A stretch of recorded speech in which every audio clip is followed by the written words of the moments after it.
Ұлыстың ұлы күні Наурыз мерекесін өңір тұрғындары жылдағыдай дүркіретіп тойлай алған жоқ. Дегенмен облыс орталығында кішігірім мәдени шаралар ұйымдастырылды. Мысалы, Петропавлдағы басты алаңда бірнеше киіз үй тігіліп, онда кітапханалар мен музейлер шоғырланды.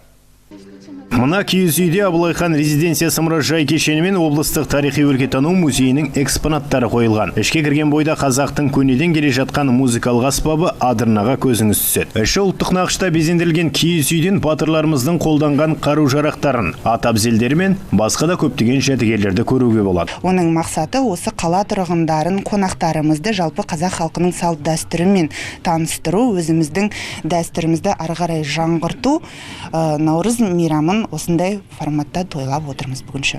Келушілер әрине көп, соның ішінде ол көбінесе кішкентай балаларға қызықты, мысалы қару-жарақтарды, жаңағы ыдыстарды, ер тоқымды тамашалайды.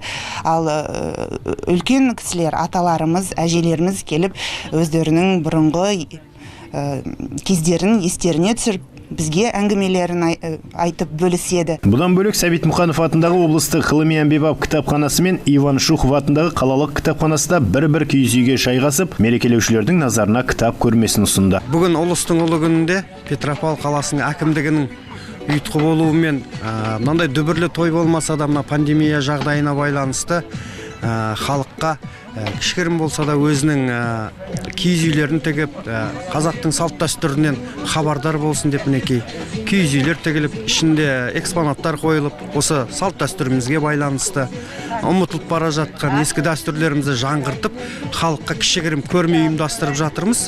Жылдағыдай мереке ұйымдастырылмаса да тұрғындардың көңілдері көтеріңкі. Наурыз мерекесінде көңіл күйіміз жақсы. Біз мынау екі немеремізді осында алып келгенбіз. Наурыз мерекесін көрсетейік деп, сол анау көшен басынан басталғанда бұрынғыдай аса көрінбегенмен, енді мынау жақсы жерге келіп тұрмыз. Тут красивые картинки, мне очень понравилось. Пришел, тут такой праздник, юрты стоят. Качели вот с друзьями катаемся. Нұрсұлтан Тілектесов, Райымбек Бегужаев, жаңалықтар қызметі.